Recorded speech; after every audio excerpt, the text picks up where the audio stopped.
সুপ্রভাত সম্মানীয় দর্শকবৃন্দ। আজ আবার চলে এসেছি বাজারের হাল হকিকত পর্যালোচনা করতে।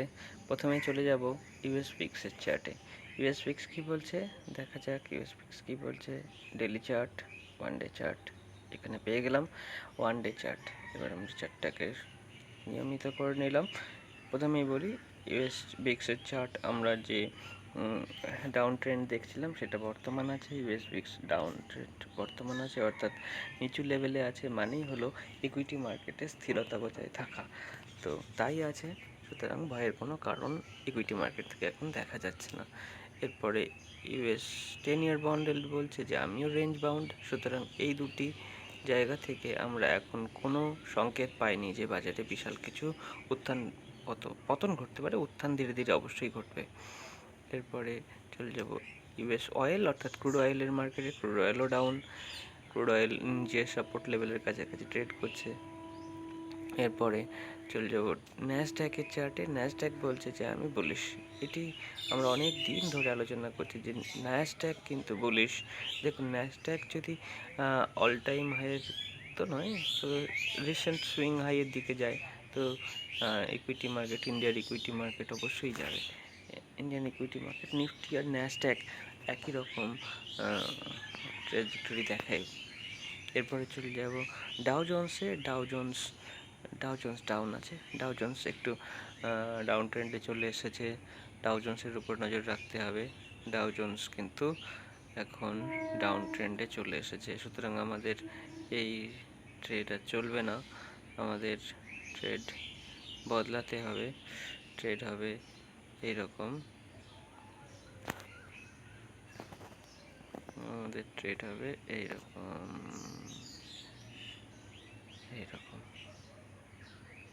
ঠিক আছে, এরপরে চলে যাবো ডাও জোন্সের পরে ইউকে মার্কেটও একটু বেয়ারিশনেস দেখাচ্ছে। তবে ভয়ের কিছু নেই, এমন কিছু বেয়ারিশনেসও দেখায়নি। অনেক বড় র্যালি নিলে একটু তো জিরোতেই হবে। S&P 500 রেঞ্জ বাউন্ড আছে। টার্গেট ইনট্যাক্ট থাকবে 4177 লেভেলে, এবং নিচের দিকে রেজিস্ট্যান্স সাপোর্ট লাইন ওপর দিকে ক্রমশ উঠছে। এরপরে চলে যাব ইন্ডিয়া উইক্সের চার্ট। ইন্ডিয়া উইক্স একটু উপরের দিকে উঠেছিল, এবার ইন্ডিয়া উইক্সের ডাউন ট্রেন্ডের যে রেজিস্ট্যান্স লাইন সেখানে চলে এসেছে। আমাদের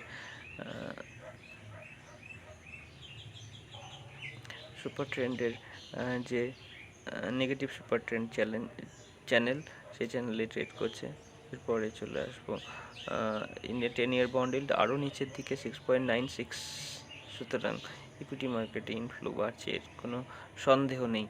এরপরে চলে যাব ফিন নিফটির চার্টে। ফিন নিফটি উপরের লেভেলে একটা সেলিং দেখিয়েছে, এটা একদম নর্মাল, ভয়ের কোনো কারণ নেই। ট্রেডে বজায় থাকতে হবে। একদম উপরের লেভেলে একটু সেলিং অ্যাবসর্ব না হলে তাহলে অপারেটর কী করে উপরের দিকে নিয়ে যাবে? সবাইকে তো লাভ দিলে অপারেটরের নিজের লাভ থাকে না, সুতরাং এই লেভেলে একটু কনসলিডেট করাই উচিত। এরপরে নিফটি একই রকম উপরের লেভেলে একটু কনসলিডেট করবে বলে মনে হচ্ছে। একটি বেয়ারিশ এনগালফিং প্যাটার্নের মতন ক্রিয়েট হয়েছে, কিন্তু ভয়ের কিছু নেই বলেই মনে হচ্ছে। এরপরে চলে যাব SGX নিফটি কী বলছে।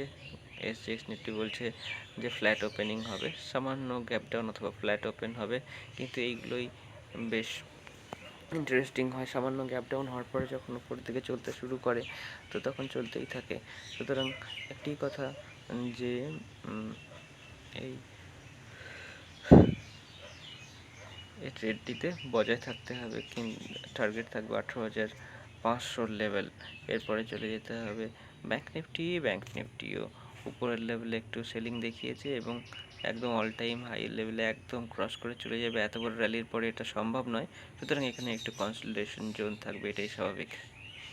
এরপরে চলে যাব গোল্ডের চার্টে। গোল্ডের ইন্ডিয়ান রুপি টার্মে স্পট প্রাইস হচ্ছে 57,784। আমাদের এন্ট্রি লেভেল হবে 57,744 থেকে 56,048 এইরকম লেভেল থেকে।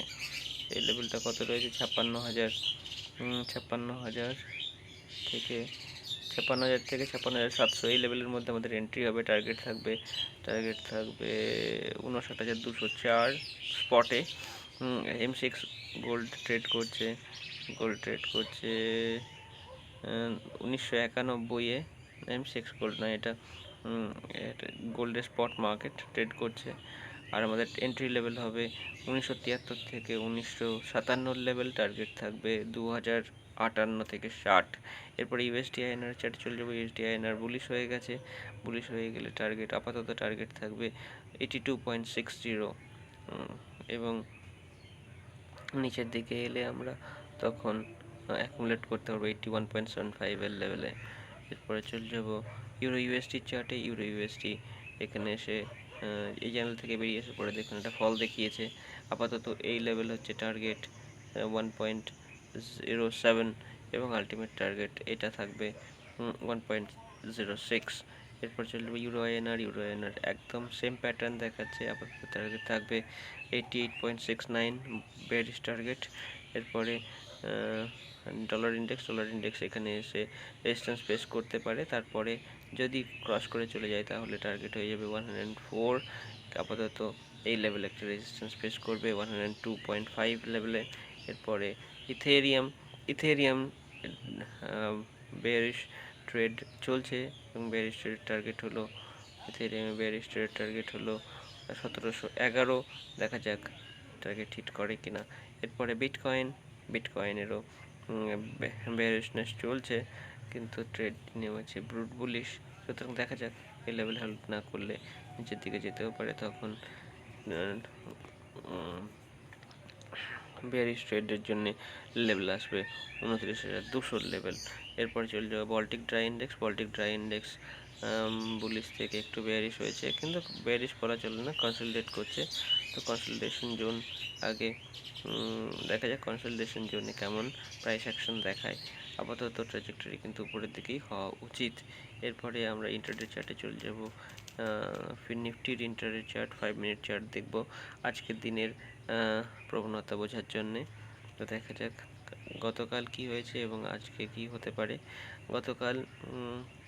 গতকাল সারাদিনই সেলিং দেখায়, একবারের জন্য বাইং আসেনি। সুতরাং এই লেভেল যতক্ষণ না 19,500 লেভেল উপরের দিকে ক্রস করে সাস্টেন করছে, ততক্ষণ আমরা বেয়ারিশই থাকবো।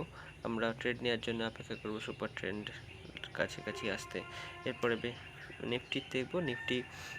নিফটিও একই রকম সারাদিন বেয়ারিশনেস দেখিয়েছে এবং ওই ট্রেডে বজায় থাকতে বলেছিল এবং সেটি করা উচিত। তারপরে চলে যাব এসজিএক্স নিফটিও বেয়ারিশনেস এখনও বর্তমান রয়েছে। এরপরে ব্যাংক নিফটিও সারাদিন বেয়ারিশ ছিল। বারবার দেখুন এই সুপার ট্রেন্ডের লাইনে এসে নিচের দিকে এসছে। সুতরাং আমাদের ট্রেড নেওয়ার জন্য সুপার ট্রেন্ডের কাছাকাছি আসার পরে জন্য অপেক্ষা করতে হয়। এরপরে আমরা আর আজকের মতো এখানে শেষ করছি।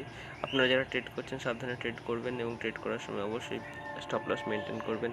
আর যদি আমাদের পর্যালোচনা ভালো লাগে তাহলে আমাদের চ্যানেলটি একটু সাবস্ক্রাইব করে দেবেন, ভিডিওটিকে লাইকও করতে পারেন। ধন্যবাদ।